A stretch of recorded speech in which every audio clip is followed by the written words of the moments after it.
We got him, chat. Let's go. Take him. FBI, open up!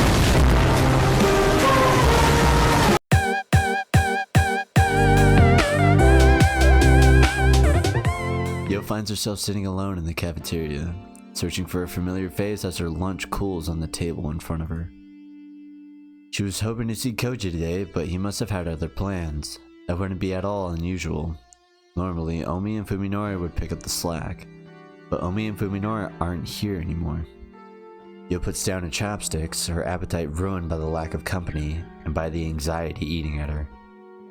Omi is missing, Fuminori has turned on her, and she has no idea why. If Koji were here, she could count on him to distract her with some idle conversation. Now that she is all by herself, Yo becomes keenly aware of how little tolerance she has for loneliness. She begins to feel paranoid, like the whole world is plotting to take from her everything that she cherishes. Jesus, sorry. While you're at it. Shut up. No. What is going on here? Where is Omi gone? Is Fuminori really unrelated to her disappearance? Or is he the key to this mystery, as Koji and Dr. Tambo suspect? Yo recalls the events of last Thursday, alone and without an outlet for her pain after Fuminori verbally eviscerated her. Damn, I got verbally eviscerated. Yeah, go to court for that. Yo was lucky enough to run into Koji. Although he could hardly make her problem go away, his kindness was a comfort. At the same time, Omi was on her way to Fuminori's house, and she hasn't been heard of from since. Yo has only been aware of Fuminori's connection to Omi's disappearance since yesterday, when Koji revealed the truth during their visit to the hospital. What if a new possibility occurs to her, a reason for why Omi suddenly decided to visit Fuminori? Oh, she thinks we fucked, Ronnie. Well, I mean, come on now. I am pretty hot, ain't I? What if it hadn't been a coincidence that Yo ran into Koji that day? Pretty easy. What if Koji and Omi had known what transpired between her and Fuminori and had decided to act separately? Omi might have seen the confrontation in the courtyard. She might have been eavesdropping. It's not unthinkable. Dog, right in my fucking ear. Okay, Ronnie, I only need one moan in my ear at a time, please. Oh, now you don't want me to talk, okay. Shut your whore mouth. As the idea forms in her mind, Yo feels as though something is tearing apart her body from the inside. It's only a possibility, but if it's true, then whatever happened to Omi is Yo's responsibility too. Isn't it? So that's what it sounds like, Ronnie. Yep, that's what, yep. Yo clutches her head, groaning in agony. The food in her tray is now cold, now that she would have eaten it not that she would have eaten it anyway. Despite her frustration and anxiety, Yo is unable to act on her own. She has never been good at adapting to challenges, and no one would ever call her proactive. She hasn't the slightest idea how to respond to this situation. Jesus. If Omi were here, she would probably tell Yo to think positive and trust her instincts. Yo has always depended on her best friend's energy. Now that Omi is gone, Yo realizes just how weak and useless she is. Garbage. She can only sink deeper and deeper into the abyss of self-loathing. Dude, I'm really surprised, Ronnie, that nobody has like bag on you in the comments for saying these outrageous things. That's what I'm known for, baby. You really are. The sudden ringing of her phone pulls her back from the brink of despair. It's a text message. There's no title, and the sender is Omi. Omi. Yo cries out in shock. The message itself is even more baffling. I want to know about Sakisaka Fuminori. Come to his house alone. Tell no one. Oh my god. Oh god, no. It's happening again, Ronnie.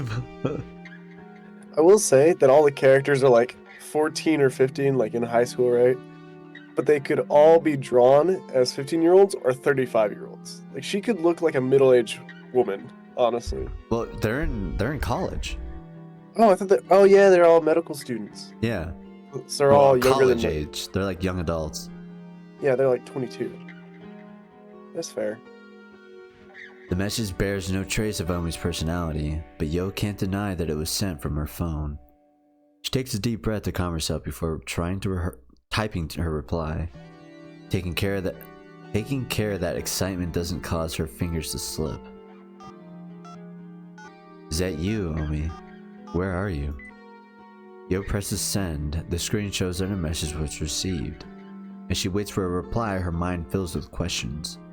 Someone else using Omi's phone to send text messages? If so, why to her? Oh fuck. Something suddenly occurs to her. Oh, I dropped my phone, that's why I said that. Yeah, I figured. I was like, it's not related to this. Oh, fuck. She and Omi have exchanged countless messages over the years, many of which contain the sort of embarrassing confessions that close girlfriends share. At times when her feelings for Fuminori grew too strong to contain, Yo often put them into words for Omi to read. Did Omi put a password on her phone? If she had, the person who sent the message was obviously able to unlock it, which means that whoever it is has full access to her history. You want to know about Sakisaka Fuminori? Yo reads the strange message one more time. Whoever sent it must believe that Yo has an interest in Fuminori. Phone rings again, startling Yo, but she quickly recovers and looks at the... Ah, my god. The phone rings... Shut up! The phone rings again, startling Yo, but she quickly recovers and looks at the screen. There's no title, and the sender is still Takahata Omi. I'll tell you everything when we meet. Come alone. Tell no one. Oh, that's kinda sus. Tell everyone. Would you go, Ronnie? I would leave a note, so if like someone was like detectiving my house of like why I died, there would be a very descriptive note of what I was doing and what was happening. Oh. But I would go, yeah, because I'm a stupid female. Jesus Christ, Ronnie. I'm kidding. It's not Obi. I'm gonna get so many dislikes. I am so surprised that I didn't get any slander from the video where you got what you had coming to you, Ronnie. I'm just kidding. I want to see like the viewer drop off of like at minute 5:50, like people just start dropping off. Like, I see where this is going. I don't like where this is going. I'm changing the episode. Time to watch fucking Cocomelon. Cocomelon. It's like not. When you watch this horror movie, you gotta watch like cartoons before sleep. Brush it off. Yeah. It's not Omi. She would never try to scare Yo with such a mean-spirited prank. Anxiety has brought Yo almost to tears. Fuck. Anxiety has brought Yo almost to tears. Her mind isn't... Yoda. Her mind isn't made to deal with this. Who's using Omi's phone and promising to reveal Fuminori's secrets? Who? Yo desperately wants advice from Koji, from anyone. She even starts to dial Koji's cell, but a sudden suspicion stops her. The sender might be somewhere nearby, watching her at this very moment. A cold chill runs down her spine as she looks furtively around the cafeteria. What the fuck does that even mean? We gotta Google some of these words. Google it, Rennie. Google it. Alright, I need to know how to spell it. Furtively. Oh, you're so smart. Furtively. Vely, yep, I was just looking at the fucking screen.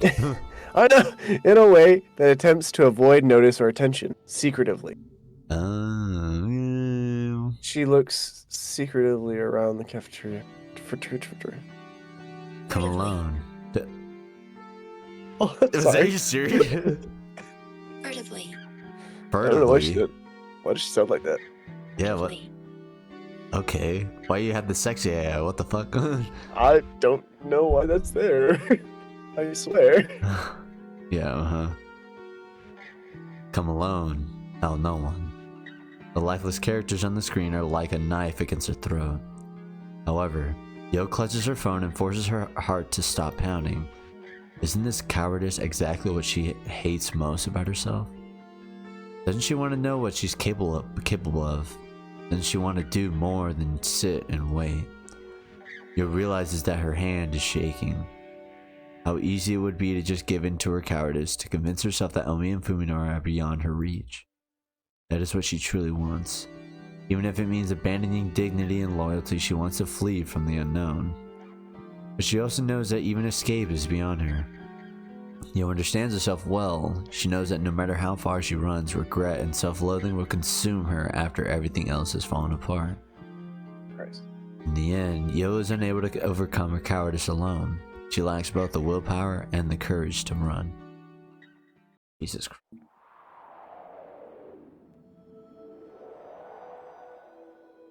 The afternoon silence is somehow forbidding. A stink is in the air, the stink of garbage left out to rot. Even this perfectly normal residential neighborhood seems ominous to Yo in her current state. She feels like she's standing in the middle of a necropolis, as if everyone in the house around her is dead. Duh. Foreshadowing. Whoops. Yo pushes her fear aside and presses the buzzer on Sakisaka House's front gate. Fuminori wasn't in class today. Is he home? Couldn't have sent those awful messages, could he? She doesn't even want to consider the possibility, so she forces the unwelcome thought from her mind. There's no response from the intercom. Yo doesn't know, of course, that Omi stood in the same spot 1 week ago, staring at the silent intercom with the same confusion that Yo is experiencing now. She, however, is not forced to wait as Omi was. The phone in her pocket rings, catching her off guard. It's another text from Omi's phone. Come in. The door is open. Yeah. What? 2 separate sentences, why? Yo looks around quickly, a shiver running through her as she realizes that she's being watched.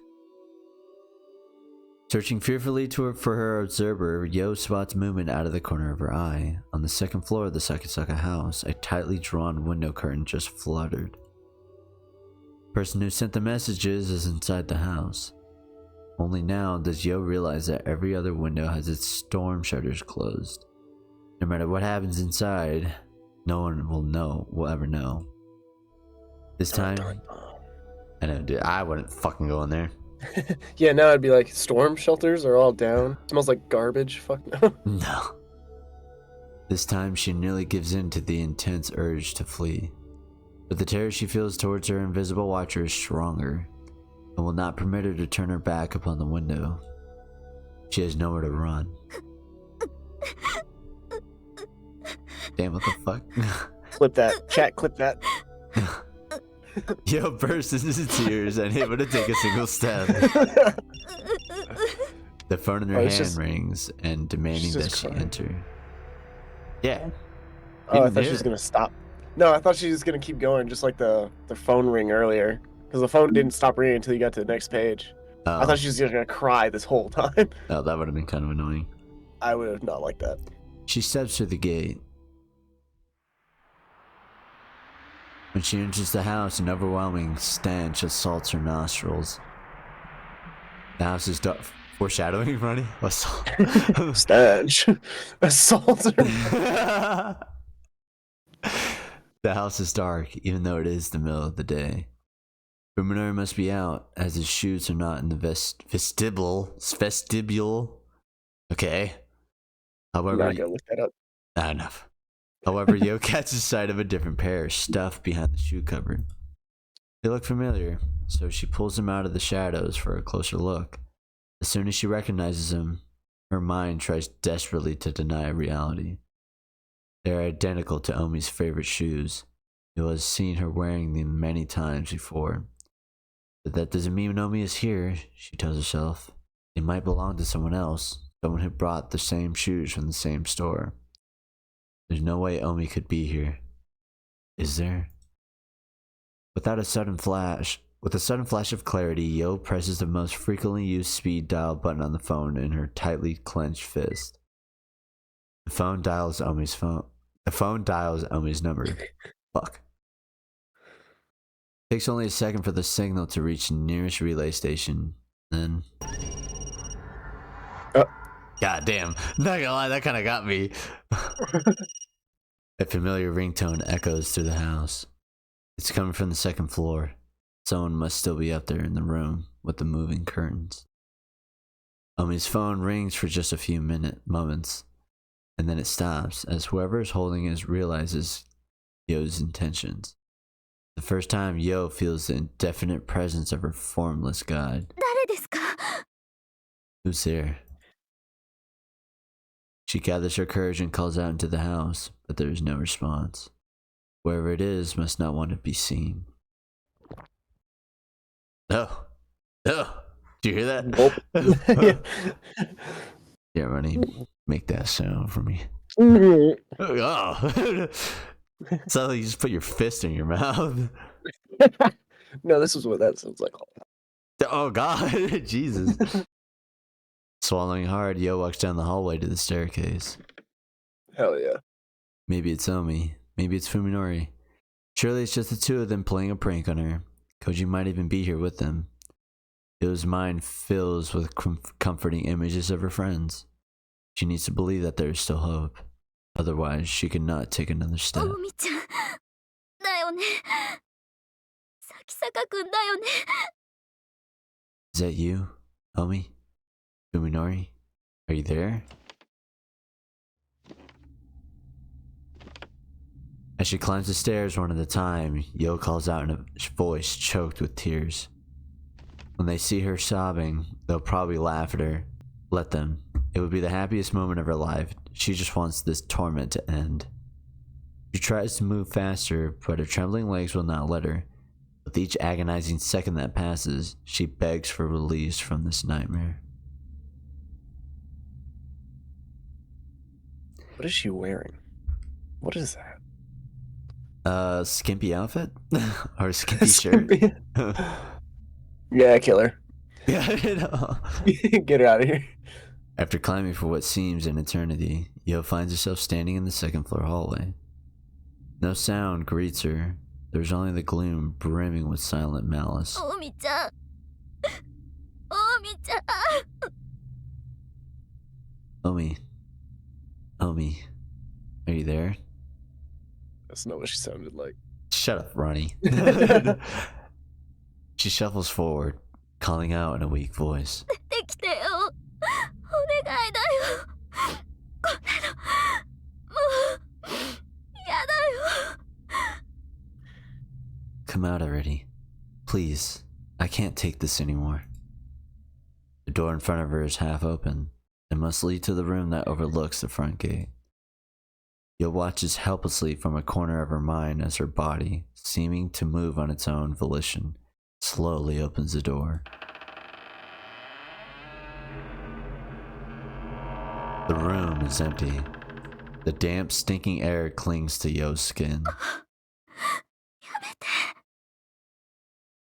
Please, stop this.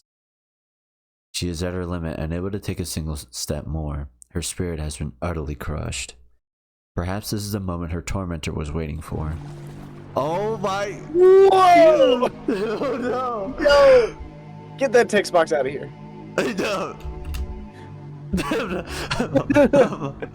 Freak. Well, I can't show this. Just put a little black box over the.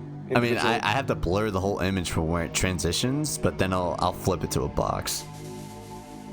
Okay, that's fair. I don't know what you'd have to do, but yeah. Yeah, it's like if I don't know, it's weird because if I just shove it in there like the pixels or even like the black like rectangle, you'll see a flash of it. Like for a You split could put it second. before it transitions. Yeah, just a that's black box. that's what I mean. That's what I have to do. Okay. Something grabs Yo. Something grabs Yo's arms from behind. Something flexible and strong, like slime-covered rubber. Oh my god.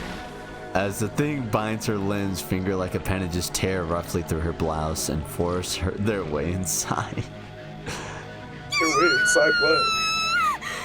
Dude, Ronnie, now I'm getting it. Yeah, how does it feel? No, I don't like it. Yo screams at the top of her lungs, amazed that she still has the strength to do so. Responding to her distress, primal energy surges through her body as she flails wildly to free herself. However, the grip of the thing behind her remains unbreakable.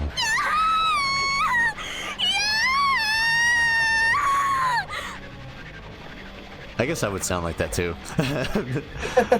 With escape impossible, Yo can only scream louder as something cold and wet slips under her bra and wraps itself around her breast.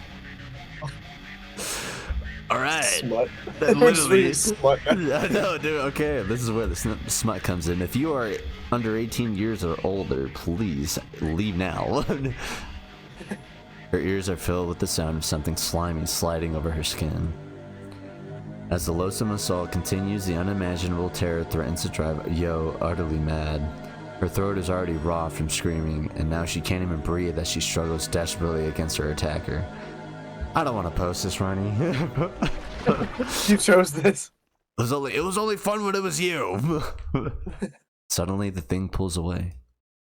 Yo falls to the floor, unable to support herself on her unresponsive legs. Yes, Ronnie, I get to get away.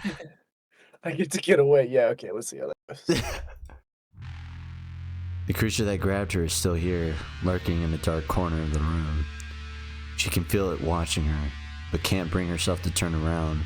She knows that seeing it will likely destroy the last vestiges of her sanity. From close by comes a beep of buttons being pressed. Yo hears a cheerful electronic sound, terribly out of place in this room, and sees the phone in her hand blink coldly. A new text message has arrived. She is powerless to stop herself from reading the characters on the screen. Okay. Read that. Alright. I'm so sorry for whoever is watching this, but like, please don't judge me. I'm just reading it, okay? You're Judge pretty. him. No, no. No, I chose the game. No. You're pretty, and your breasts are so big. And wait, no, you're sending this, Ronnie. You read it. Wait, is this me? I'm pretty sure it is. Who else would it Okay. be? Oh yeah, it would be. Yeah, you're right. So Brandon chose this game. Don't judge me. There you go. You're pretty, and your breasts are so big and soft. I bet they're good for attracting males. Nice. We got him, chat. Let's go. Take him. FBI, open up! Put that. Put that on his LinkedIn. I put your LinkedIn in every video so far, Ronnie. Better fucking You didn't not. check. You didn't. Nah. I'm ruined. I'll never run for president now. God, no, I wouldn't want you for president. Now she has her answer. The messages from Momi's phones were sent by the thing that just mauled her breasts. God. Yo curls up into a tiny sobbing ball, unable to raise her voice or even move.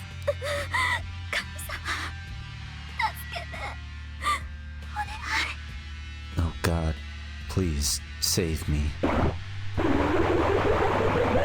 The creature makes a burbling sound. What are you choking on back there, Ronnie? I'm drooling. Yo somehow understands that it is laughing at her. That must be how you tempted Fuminori. Damn. Batch. You tried to steal him from me, didn't you? Thief. Damn. Oh my God. Holy shit.